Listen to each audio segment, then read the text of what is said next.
Pertempuran Iwo Jima merupakan pertempuran yang terjadi pada 19 Februari sampai 26 Maret 1945 di sebuah pulau yang bernama Iwo Jima yang dijuluki sebagai pintu gerbang Tokyo.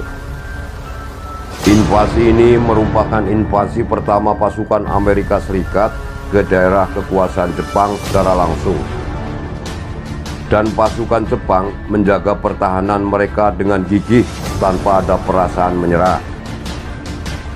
Tujuan utama Amerika dari invasi ini adalah untuk menguasai seluruh pulau dan mengambil alih seluruh lapangan terbang di Pulau Iwo Jima yang akan digunakan untuk menyerang daerah utama Pulau Jepang. Sebenarnya, pesawat pembom Amerika sudah dapat membom wilayah Jepang dari lapangan terbang yang berada di Saipan. Namun, tidak dengan para pengawal pesawat pembom tersebut, karena masih dianggap terlalu jauh, sehingga harus mengamankan daerah ini agar dapat menjadi basis untuk pesawat terbang pemburu yang akan mengawal para pembom ke daerah Tokyo. Sebelum mendarat, sekutu mengira bahwa pulau kecil yang luasnya hanya 8 mil persegi bisa direbut hanya dengan 5 hari. Tapi jadinya 1 bulan lebih atau sekitar 5 minggu. Menurut banyak veteran marinir Amerika, bukan di Tarawa, bukan di Guadalcanal, dan juga bukan di Peleliu atau pulau-pulau sebelumnya yang mereka invasi, melainkan di Pulau Iwo Jima yang merupakan tempat paling menakutkan di dunia ini bagi pasukan marinir. Seorang wartawan perang kawakan mengatakan, "Saya tidak pernah melihat luka-luka begitu mengerikan seperti di Iwo." Kemudian seorang dokter di kapal rumah sakit di pantai Iwo mengatakan hal serupa. "Saya pernah berhadapan dengan serdadu-serdadu yang luka di medan perang Normandia, tapi belum pernah luka-lukanya begitu rusak seperti di Iwo." Tadi merupakan gambaran dari mengerikannya dalam perang di Iwo Jima. Hari-hari sebelum penyerangan amfibi, seperti biasa Amerika melakukan pemboman terhadap pulau-pulau yang akan diinvasinya. Tugas pengeboman di Iwo Jima ini dilakukan oleh Angkatan Udara ke-7 dan Armada ke-5 Amerika Serikat yang dipimpin oleh Laksamana Raymond Spohn beserta Mark Mitcher, dan gugus tugas ke-58-nya dan Holland M. Smith dari gugus tugas ke-51. Sedangkan untuk pendaratannya, Amerika mengerahkan Korps Amfibi 5 beserta Divisi Marinir ketiga yang dipimpin oleh Mayor Jenderal Harry Smith, dan mengerahkan 110.000 marinir dan juga divisi lainnya. Kemudian di pihak Jepang, untuk melindungi Pulau Iwo Jima dipimpin oleh seorang jenderal yang jenius, brilian, dan sangat disiplin, yakni Jenderal Tadamichi Kuribayashi. Jenderal Kuribayashi merupakan jenderal yang hebat. Dia membawai sekitar 21.000 pasukan. Dia tidak mengizinkan pasukannya di Iwo Jima untuk meminum sake dan membawa wanita penghibur ke Iwo Jima, karena dirasa itu akan merusak mental bertempur para pasukannya. Dia juga menolak keras melakukan serangan banzai seperti pasukan yang berada di Saipan. Amerika telah beberapa kali berhadapan dengan Panglima Jepang yang pandai, yang dikagumi oleh sekutu, tapi belum pernah pujian mereka begitu tinggi seperti terhadap Jenderal Kuribayashi. Setelah Iwo Jima direbut, bahkan seorang ofisir Amerika mengatakan, mudah-mudahan Jepang tidak mempunyai orang lain seperti dia. Sebelum pertempuran, Kuribayashi membuat Iwo Jima yang merupakan pulau berpasir hitam, karena merupakan bekas sebuah pulau vulkanik yang masih menyemburkan asap belerang, dan diubah menjadi sebuah pulau benteng. Bahkan dikatakan sebuah benteng yang sempurna.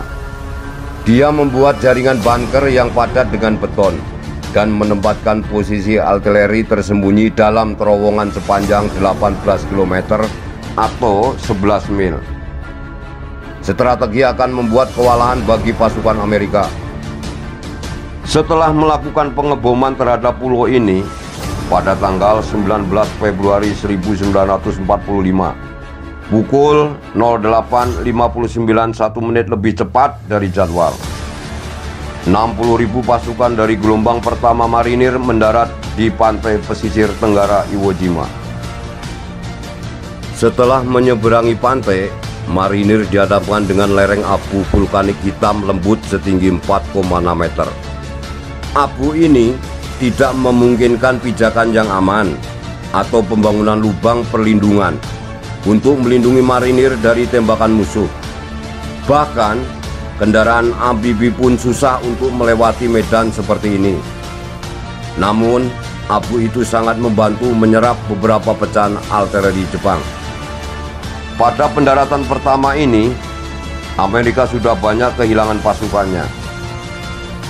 Tak lama setelah itu, pukul 10, segala sesuatu mulai dari senapan mesin dan mortir hingga artileri berat mulai menghujani pantai yang sudah penuh oleh pasukan penyerang Amerika, yang dengan cepat berubah menjadi pertumpahan darah yang mengerikan. Bahkan dikatakan sebagai mimpi buruk di neraka bagi pasukan marinir. Pasukan Amerika tidak bisa berlindung dalam lubang-lubang perlindungan ataupun di belakang tank-tank mereka, karena serangan artileri yang begitu banyak menghujani pasukan ini. Pasukan Amerika menderita banyak korban dalam pendaratan pertama ini. Namun, setelah ada bantuan dari Batalion Konstruksi Angkatan Laut ke-31 dan ke-133, mereka berhasil membuka jalan bagi kendaraan-kendaraan Amerika dan dengan cepat membuat lubang pertahanan.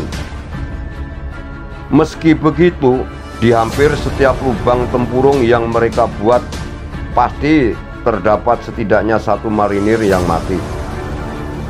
Baru pada pukul 11.30, setelah mengalami beberapa serangan yang sangat hebat dari artileri Jepang, khususnya dari meriam raksasa yang berada di Gunung Suribachi, akhirnya marinir berhasil mencapai ujung selatan lapangan terbang, yang dimana itu merupakan tujuan utama pasukan Amerika dan kemudian dapat menguasainya.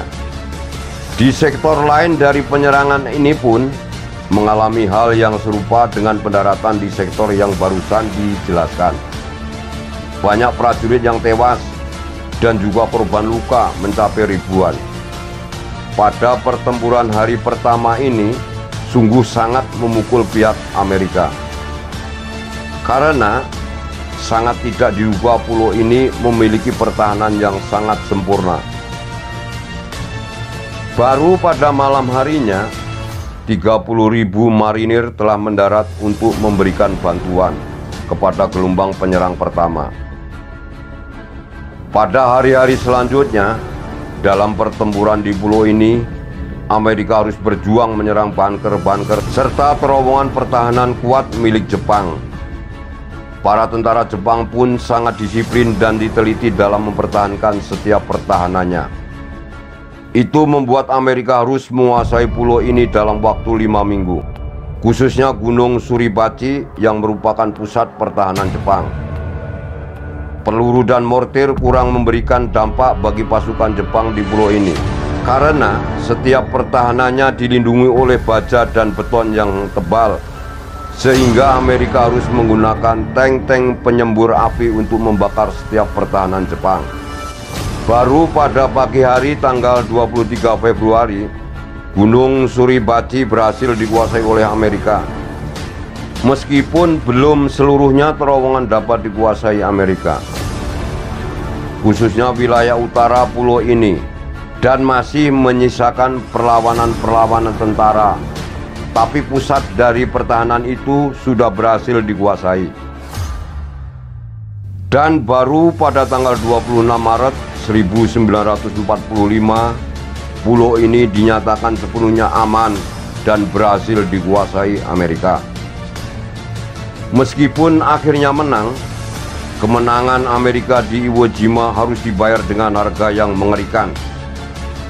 Menurut Perpustakaan Departemen Angkatan Laut, serangan itu mengakibatkan lebih dari 26.000 korban Amerika, termasuk 6.821 tewas. Sedangkan pihak Jepang kehilangan kurang lebih 18.000 pasukan yang tewas dalam mempertahankan pulau ini. Dan sebagiannya menyerah. Untuk Jenderal Junius Kuribayashi sendiri tidak diketahui nasibnya, karena hingga akhir perang jasadnya tidak diketemukan. Dengan dikuasainya pulau ini, Amerika mulai melakukan pengeboman terhadap daratan Jepang secara intens, serta menyisakan beberapa ratus kilometer lagi menuju pusat Tokyo.